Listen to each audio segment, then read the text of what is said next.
Hello, everyone, and welcome back to Blackskinlight 69 HD. Expanding our content into more PC building seems like something the community has enjoyed thus far, so we're going to continue down this path. This PC was purpose-built for a friend at work, and I really enjoyed assembling it, and I came to call it the Purple People Eater. First off, starting out with the Asus TUF X570 motherboard unpacked. Beautiful X570 board, plenty of BIOS features for overclocking as we did with this PC. As you see here, we're unpacking it. It's a 4 DIMM slot board. And if you listen in, you'll get a nice click on those DIMMs.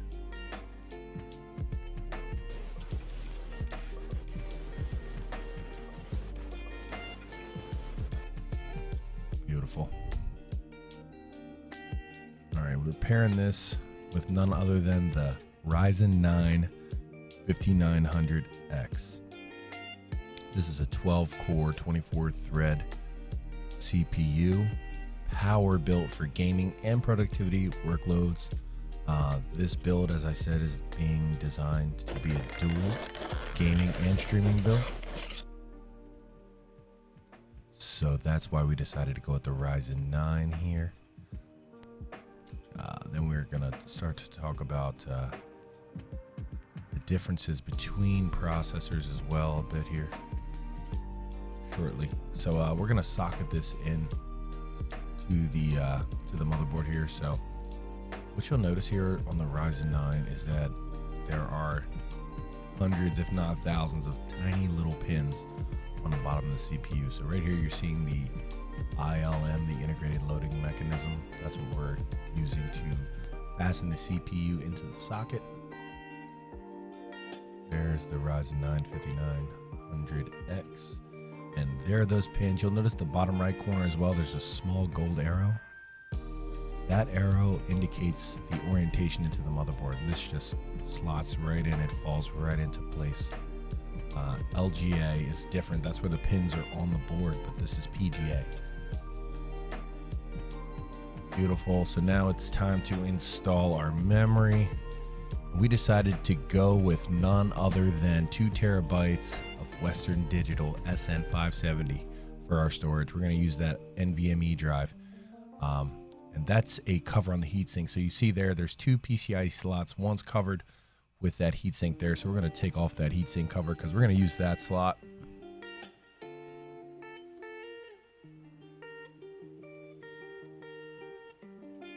Once we get these all taken off, you'll notice on the back side of the heatsink is a single thermal pad.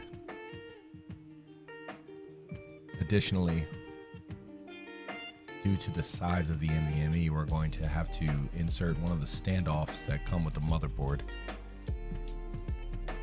in order to secure it to the board here. There's only one orientation that this drive can go into the board. See now as we click it in, so now we're going to screw in our standoff now that we know which position it should be in.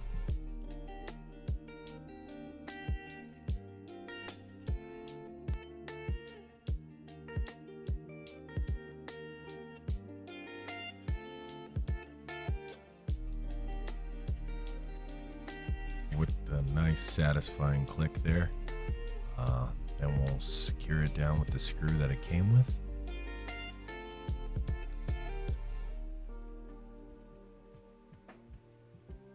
That's a screw that comes with the motherboard. Actually, there are 2 sets of standoffs and associated screws.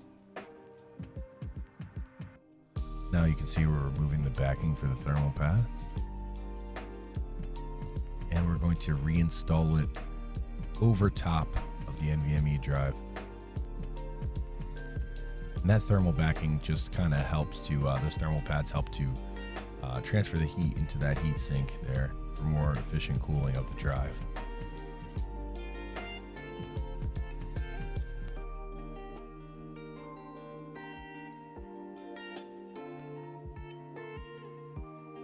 And we tighten everything down equally, even pressure all the way around.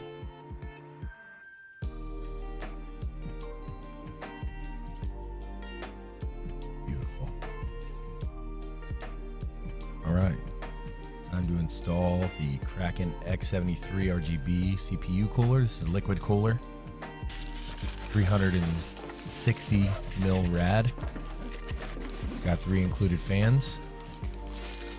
But first, we got to assemble it.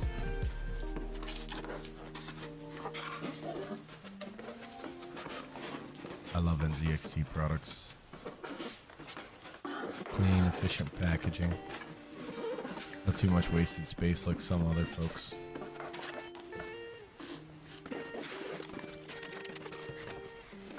And we're going to quickly buzz through the assembly of this guy.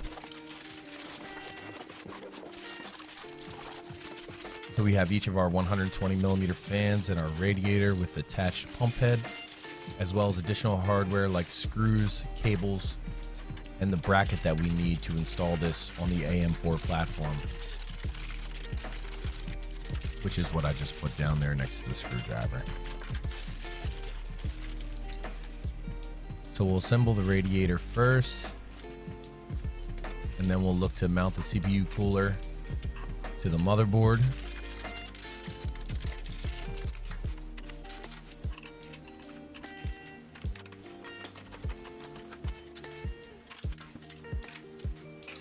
We're just gonna drop in our screws here. Easy money. Something pretty cool here, when you get them all in, you can kind of give all the fans a little wiggle. Everything will drop right into place and you screw it all down nicely. Beautiful. Now, time to thermal paste our CPU.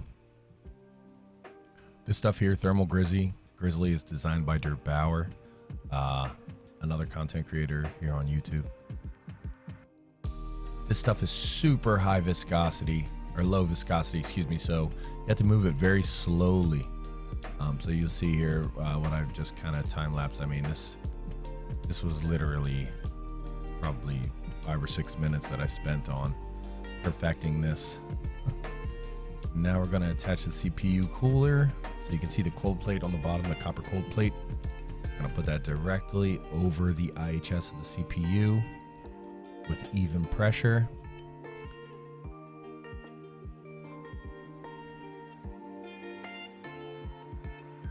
Beautiful. Now we're just gonna go in a crosswise fashion, installing our screws one at a time. And then we'll crank down in that same orientation to get everything nice and secured evenly. Make sure we get the best thermal performance that we can possibly get. And here we have 32 gigabytes of Corsair Vengeance 3600 megahertz RAM. Very fast RAM.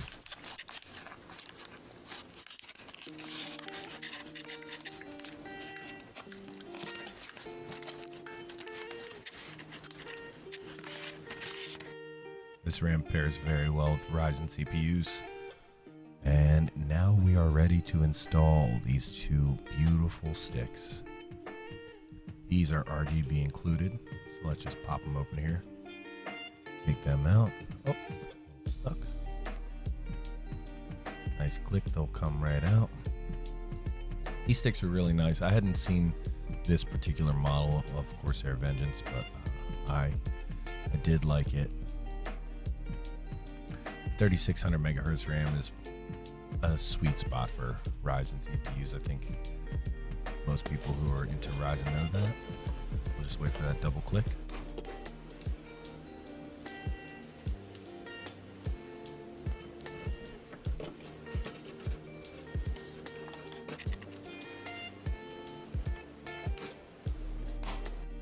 That's the correct orientation. So the first slot next to the CPU is not populated, and the next slot is populated, the next slot is not populated, and the following slot is populated.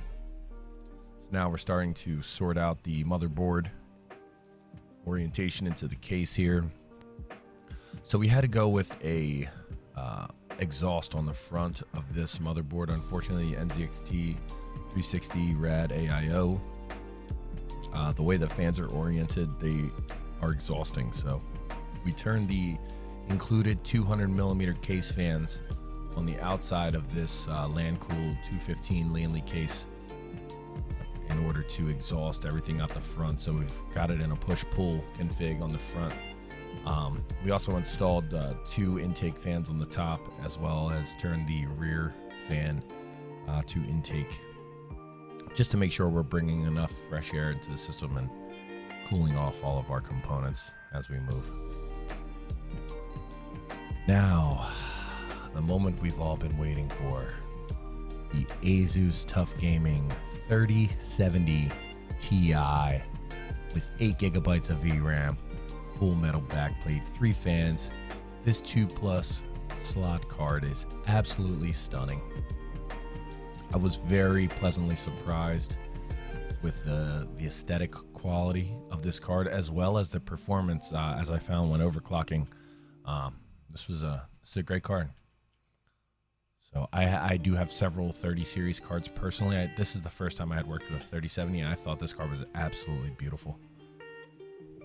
Beautiful, beautiful, beautiful. So, all right, now we've got that unpacked. We're gonna put together a few more things before we get it in. Obviously, we'll peel some plastic here, but not yet. Okay, the Seasonic Focus GX 850 watt power supply. This is a gold, 80 plus gold power supply, an A+ rating, so excellent, reliable power supply.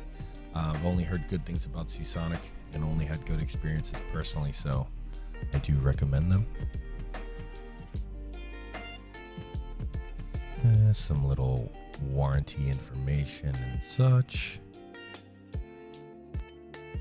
All cables powering the motherboard, CPU, SATA devices, and VGA or graphics devices are included with the power supply. If you're unfamiliar with how this works, this is a fully modular power supply. That means right here on the back, you can kind of see through the plastic all those small places for the clips to go in, as long as you match up the pinouts here.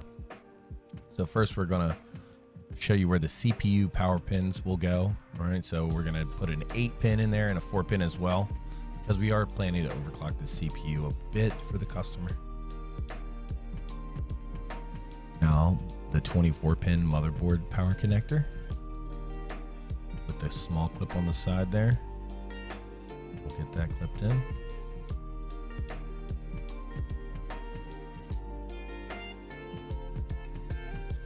And a slight tug just to make sure everything is nice and secure. All right, now we'll proceed to get the CPU power connectors in as well. So give each of those a nice tug as well. Everything is in tightly. Now for a little cable management. So we're just gonna run these cables through the grommets that are installed in this case, from the point of use back to the power supply. And obviously this cable management is not the greatest factory cable management, but it'll do. We also improved this cable management quite a bit, tightened everything up, tidied it up quite a bit, made sure it was flowing logically. But here you can see I'm feeding back the 24-pin, and now I'm starting to click in the power supply cables into the power supply.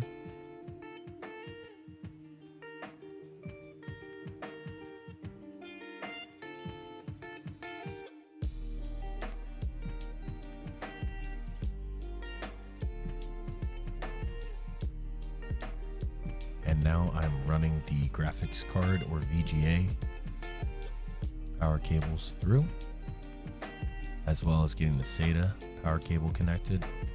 That way I can plug in all my SATA devices, such as my AIO pump.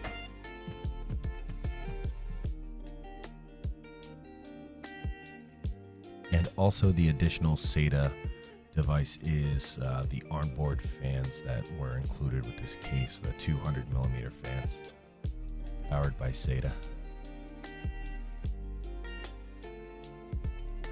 And we'll just need to screw in our power supply here.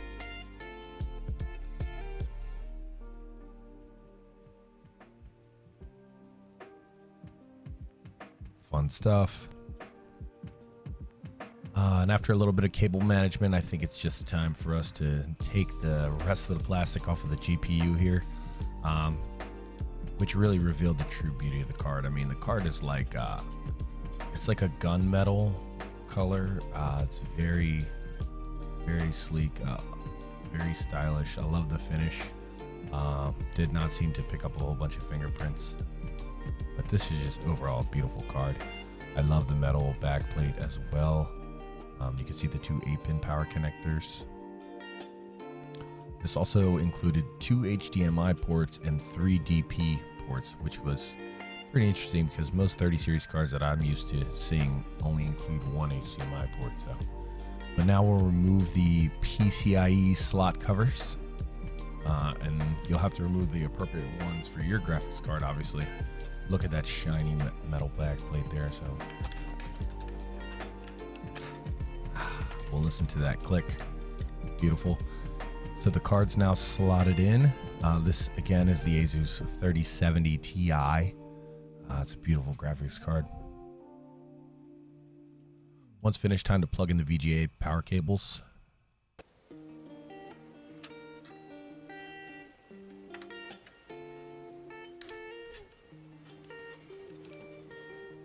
Then we'll remove the final bit of plastic.